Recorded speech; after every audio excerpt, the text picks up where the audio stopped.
ರೈತ ಏನ್ ಮಾಡ್ತಾವನ್ ಇವತ್ತು? ಎಂಟ್ರ ಮಕ್ಕಳನ್ನ ಕರ್ಕೊಂಡೋಗಿ ಹೊಲ್ದಾಗ ಕುಂಡ್ರಿಸ್ಕೊಂಡವ್ನೆ. ಇವರೆಲ್ಲ ಎಸಿ ಒಳಗವ್ರೆ. ನ್ಯಾಯ ಎಲ್ಲಿದೆ? ಇದನ್ನ ನೀವು ಮಾಧ್ಯಮದವರು ಇದನ್ನ ಪ್ರಚುರ ಮಾಡಿ ಹೇಳ್ಬೇಕು. ರೈತಗಳು ಕಷ್ಟ ಹಿಂಗೈತೆ ಅಂತ. ರೈತ ಕಷ್ಟ ಪಡೋದು ನಿಮ್ಗೆ ಹೆಂಗ್ ಗೊತ್ತು? ಇಟ್ಟು ಹೊತ್ಕೊಂಡ್ಬರ್ತಾರೆ ಮನೆ ಒಣ ಇಟ್ಟು ತಿನ್ನೋದು ನಾವು ಬಿಸಿಲೊಳಗೆ. ಅನ್ನ ಕೊಡುವ ತಾತ.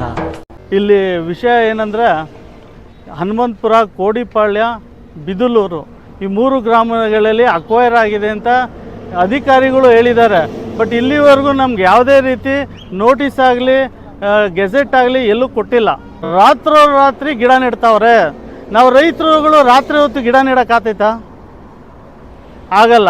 ಆಮೇಲೆ ಈ ರಾತ್ರಿ ಗಿಡ ನೆಡಕ್ಕೂ ಬ್ರೋಕರ್ಗಳು ಆಮೇಲೆ ಇವರು ಯಾರೋ ಅಧಿಕಾರಿಗಳು ನೆಡ್ಸ್ತಾವ್ರೆ ಅಂತ ಹೇಳ್ತಾವ್ರೆ. ಇಲ್ಲಿ ಯಾವ ಬ್ರೋಕರು ನೆಡ್ತಾ ಇಲ್ಲ, ಯಾವ ಅಧಿಕಾರಿಗಳು ನೆಡ್ತಾ ಇಲ್ಲ. ರೈತರುಗಳು ನಾವೇ ನೆಡ್ತಾ ಇದ್ದೀವಿ. ನಾವೇ ನೆಡ್ತೀವಿ. ಪರಿಹಾರ ಯಾರಿಗೆ ಬರ್ತೈತೆ? ಬ್ರೋಕರಿಗೆ ಬರಲ್ಲ, ಇಲ್ಲ ರೈತರಿಗೆ ಇವರು ಅಧಿಕಾರಿಗಳಿಗೆ ಬರಲ್ಲ.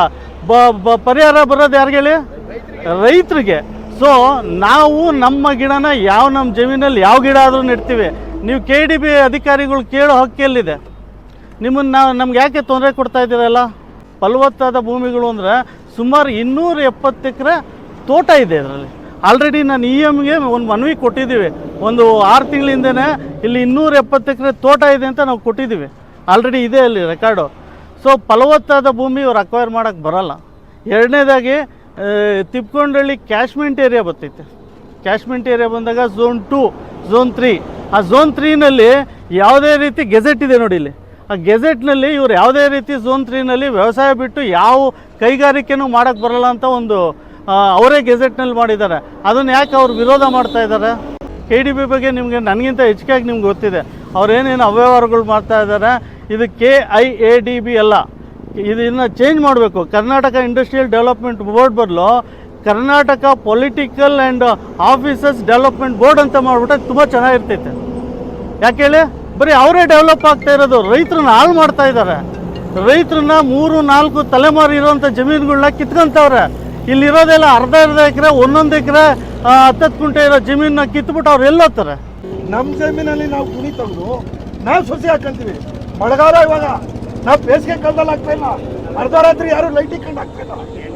ನಮ್ಮ ಜಮೀನಲ್ಲಿ ಬೆಳಗ್ಗೆ ಟೈಮು JCB ತಂದು ನಾವು ಕುಣಿ ತೆಗೆಸಿ ರೈತರ ಮನೆಯಿಂದ ನಾವೆಲ್ಲ ರೈತರ ಮಕ್ಕಳೇ ಬುದ್ಧಿ ತಗೊಂಡು, ಪಿಕಾಸಿ ತಗೊಂಡು, ಮಂಕ್ರಿ ತಗೊಂಡು ನಾವು ಹೆಂಡತಿ ಮಕ್ಕಳನ್ನ ಕರ್ಕೊಂಡು ನಾವು ಗೊಬ್ಬರ ಗೂಡು ಹಾಕೊಂಡು ನಮ್ಮ ಜಮೀನಿಗೆ ನಾವು ಸೊಸಿ ಉಸ್ಕೊಂಡ್ರೆ ಇವ್ರಿಗೆ ನಮ್ಮ ಜಮೀನು ಅಕ್ವೈರ್ ನೋಟಿಸ್ ಬಂದೈತಾ?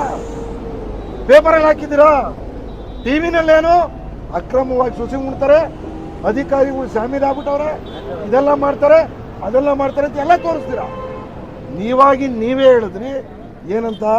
ನಿಮ್ಮಲ್ಲೇ ಒಗ್ಗಟ್ಟಿಲ್ಲ, ನಿಮ್ಮವರೇ ಬಂದು ತಿಳಿಸ್ತಾರೆ, ನಿಮ್ಮವರೇ ಇದು ಕೊಟ್ಟವ್ರೆ, ಅದು ಕೊಟ್ಟು. ಆ ಪುಣ್ಯಾತ್ಮ ಯಾರು ತೋರಿಸಿ.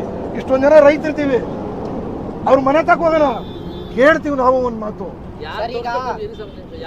ಸರ್ ನೀವೇ ಹೇಳಿದ್ರಲ್ಲ, ನಿಮ್ಮಲ್ಲಿ ಒಗ್ಗಟ್ಟಿಲ್ಲ, ನಿಮ್ಮವರೇ ತಿಳಿಸವ್ರೆ, ನಿಮ್ಮವರೇ ಮಾಡೋರು ಅಂತ ನೀವೇ. ಆಮೇಲೆ ಬ್ರೋಕರ್ಗಳಿಗೆ ಅಧಿಕಾರಿಗಳಿಗೆ ಹಣ ಹೋಗ್ತೈತೆ ಅಂತ, ಬ್ರೋಕರ್ಗೆ ಅಧಿಕಾರಿಗಳು ಎಲ್ಲಿ ಹಣ ಹೋಗ್ತೈತೆ? ಆ ರೈತ ಪಾಣಿ ಯಾರೈತೋ ಅವ್ನಿಗೆ ಹಣ ಹೋಗ್ತಾ ಇದೆ. ಸೊ ಅದು ತಪ್ಪು ಮಾಹಿತಿ ಅಲ್ವಾ? ಸೊ ಇದು ತಪ್ಪು ಮಾಹಿತಿ. ದಯವಿಟ್ಟು ಮಾಧ್ಯಮಗಳೇ ನಿಮ್ಮ ಮಿತ್ರಗಳಿಗೆ ತಪ್ಪು ಮಾಹಿತಿ ಕೊಡಬೇಡಿ.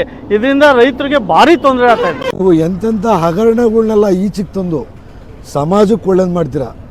ನಮ್ಮ ರೈತರಿಗೂ ಈ 3 ಊರಿನ ರೈತರ ಪರವಾಗಿ ಇದನ್ನೂ ಕೂಡ ನಮ್ಮ ಭೂ ಸ್ವಾಧೀನ ಮಾಡ್ದಂಗೆ ಈ ಮಧ್ಯವರ್ತಿಗಳಿರ್ಬೋದು, ರಾಜಕೀಯದವ್ರು ಇರ್ಬೋದು, ಅಧಿಕಾರಿಗಳಿರ್ಬೋದು, ಇಂಥ ಜಾಗನ ಯಾವುದೇ ಕಾರಣಕ್ಕೂ ನಾವು ಅಕ್ವೈರ್ ಮಾಡೋಕ್ಕೆ ಬಿಡೋದಿಲ್ಲ.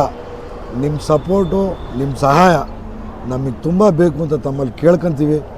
ಇನ್ನೊಂದೇನೆಂದರೆ ಇವರು ಕೂಡ 3 ಕಾಸಿಗೋಸ್ಕರ ನಾವು ಅವತ್ತಿಂದ ನಮ್ಮ ತಾತ ಮುತ್ತಾತನ ಕಾಲದಿಂದ ಉಳಿಸ್ಕೊಂಬಂದಿರೋ ಆಸ್ತಿನ ಇವತ್ತು ಬೇರೆ ದೇಶದವನಿಗೋಸ್ಕರ, ಅವನು ಸುಖವಾಗಿರೋಕ್ಕೋಸ್ಕರ, ಇವ್ರು ದುಡ್ಡು ತಿನ್ನೋದಕ್ಕೋಸ್ಕರ ನಮ್ಮನ್ನು ಬಲಿಪಶು ಮಾಡ್ದಂಗೆ ನೀವು ಮಾಧ್ಯಮ ಮಿತ್ರರು ನಮ್ಮನ್ನೆಲ್ಲ ಸಹಕರಿಸಬೇಕು, ನೋಡ್ಕೊಬೇಕು ಅಂತ ತಮ್ಮಲ್ಲಿ ಕಳಕಳಿಯಿಂದ ನಾವು ಕೇಳ್ಕೊಂತೀವಿ.